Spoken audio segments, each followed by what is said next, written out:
I actually believe the Bible for many reasons, but for me, one of the crucial issues is the actual manuscript availability that we find within the sources. My understanding is that a historical source is only as good as the documents that it sits upon. And the evidence for the New Testament documents is extremely strong, particularly when you compare the source material for the secular sources of the time.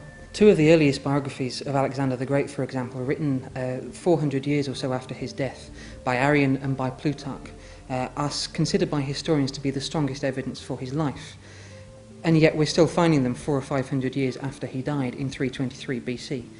And yet for me the remarkable thing is that historians are still prepared to treat this as a key source document. And the same is true for some of the lateness of the manuscripts. If you take, for example, the Annals of Tacitus, written maybe 100 or 110 AD, the earliest available manuscript for him is not found until 850 AD. It's the same for the letters of Pliny, it's the same for the lives of Suetonius. The Bible manuscript evidence is much more compelling than some of the secular sources. If you take the earliest surviving codices of the New Testament, Codex Vaticanus and Codex Sinaiticus, they both date from around about the middle of the 4th century AD. Now that immediately closes the window on the sources to a much shorter period than, for example, the Annals of Tacitus or the works of Pliny. And we can even push it further than that. If you take the earliest surviving manuscript fragment, which is one of the Rylands papyri held in the John Rylands Library in Manchester, we actually find that there's an early fragment of the Gospel of John. It contains just a few verses from John chapter 18. And it was found in Egypt, and historians have dated it to around about 125 or 130 AD. Now even the most liberal scholars will tell you that John, the Gospel writer, John the Apostle, died in the AD 90s, or perhaps as late as AD 100. So when you consider that this Gospel fragment of his is available 25 or 30 years after that, we get this remarkable piece of evidence that the scribe who was perhaps recording the fragment that we have was alive at the time that John the writer himself was alive.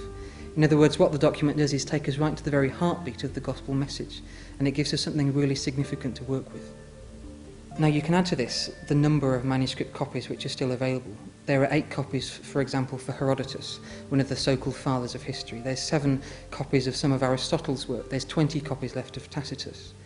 And yet there's somewhere between 20,000 and 24,000 New Testament documents or New Testament fragments surviving. I suppose really the bottom line is this. The biographer of Jesus, who takes a look at the gospel records as recorded in the New Testament, is on much safer ground and much surer ground than the biographer of, for example, Julius Caesar, or Alexander the Great, or Pliny the Younger. And I don't hear anybody arguing the evidence for their existence at any point in time. For me, the New Testament manuscript evidence is compelling enough, but if you add to that the most remarkable archaeological discovery of the 20th century, it seems that both the Old Testament and the New Testament documents stand up to scrutiny. Back in 1947, an Arab goat herder near Qumran, around the area of the Dead Sea, threw a stone into a cave, and he heard a strange noise. So he went to investigate and found in the cave and in caves nearby a variety of clay jars, and in the jars were leather documents.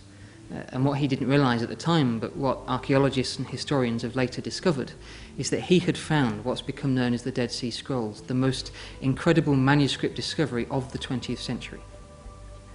The Dead Sea Scrolls have been dated to around about 100 BC. They're the most convincing and most complete record that we have of both Old Testament and New Testament manuscripts. It seems that there were some monastic farmers living around the area in the 1st century AD, and when the Romans took Jerusalem in AD 70, they tried to hide their manuscripts and hide their documents in these jars in the caves.